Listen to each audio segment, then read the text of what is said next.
Muito bem, a gente entra no segundo dia, então, do congelamento do governo americano.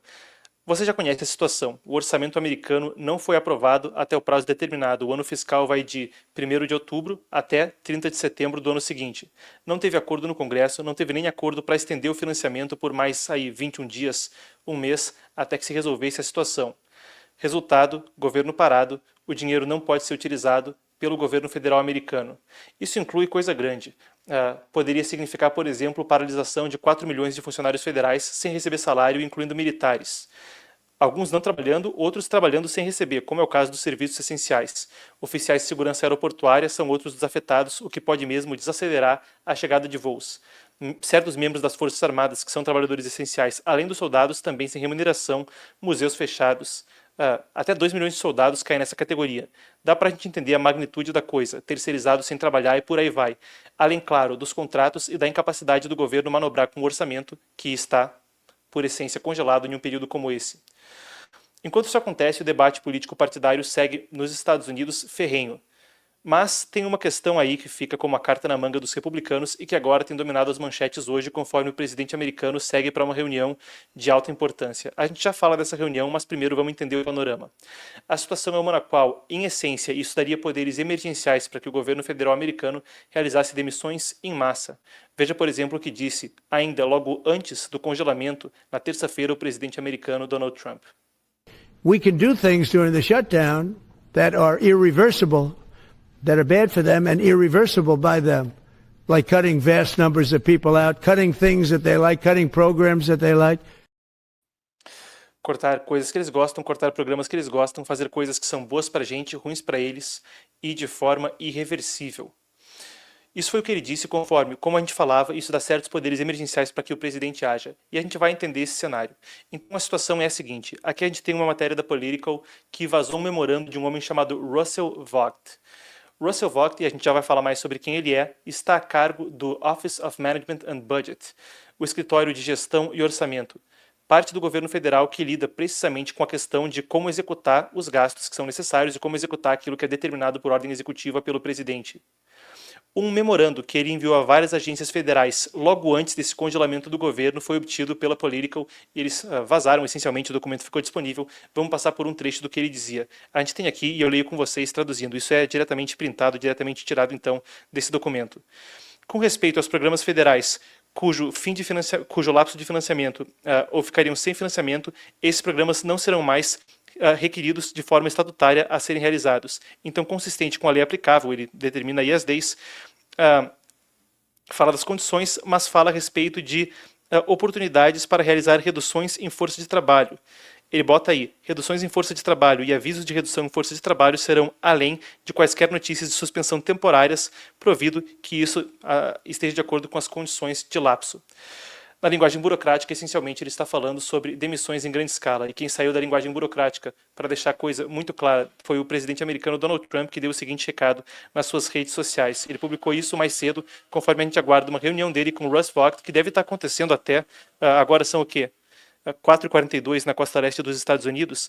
A reunião deve estar acontecendo nesse momento. Vamos conferir o que disse o presidente americano. Eu tenho uma reunião hoje com o Russ Vogt, ele que ficou famoso com o Projeto 2025, Project 2025, a gente já fala sobre isso, para determinar quais das muitas agências democratas, a maioria das quais são uma fraude, ele coloca em letras garrafais políticas, ele recomenda que sejam cortadas. E se esses cortes serão ou não temporários ou permanentes. Eu não consigo acreditar que os democratas de extrema esquerda me deram essa oportunidade sem precedentes. Eles não são gente estúpida, então talvez seja o que eles essa seja a forma deles de silenciosamente e rapidamente tornar a América grandiosa novamente. Ele encerra então com Make America Great Again no recado, falando então sobre essencialmente cortar muitas das coisas que permeiam o governo federal.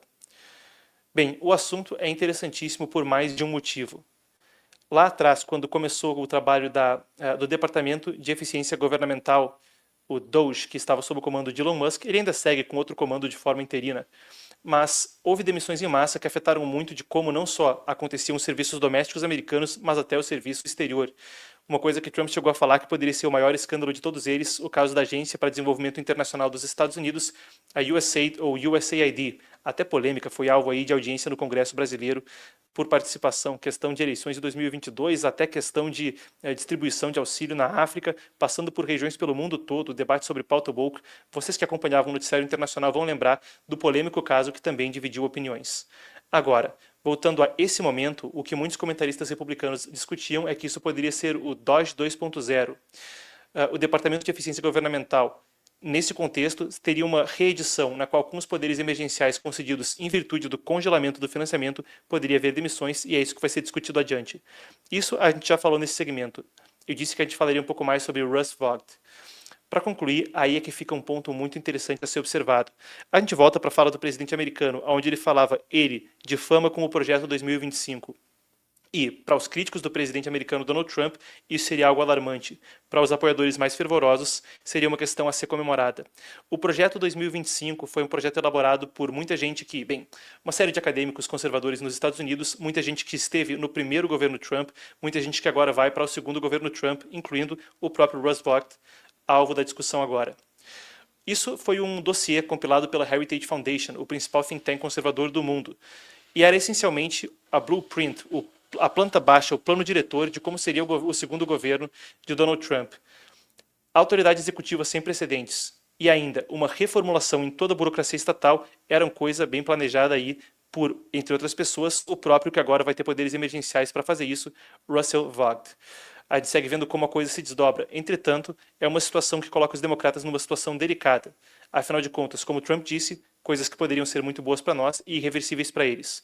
Aqui a gente busca te dar um panorama completo e a gente traz também o outro lado do argumento. O que os democratas dizem é que isso, essencialmente, colocaria Trump numa posição de usar a autoridade executiva de forma ainda mais sem precedentes. E, claro, com um recorde de ordens executivas nesse período de governo, ele já usa o governo de forma sem precedentes. E que isso faria com que ele avançasse sobre a burocracia de forma que poderia mesmo ser irregular, para não dizer, de acordo com o argumento democrata, inconstitucional. Vai ser judicializado junto com os outros processos que vêm adiante? A ver, mas é isso que a gente monitora conforme a gente aguarda o encerramento dessa reunião hoje entre Trump e Russ Vought, que poderia encerrar com mais uma onda de demissões em massa no governo americano.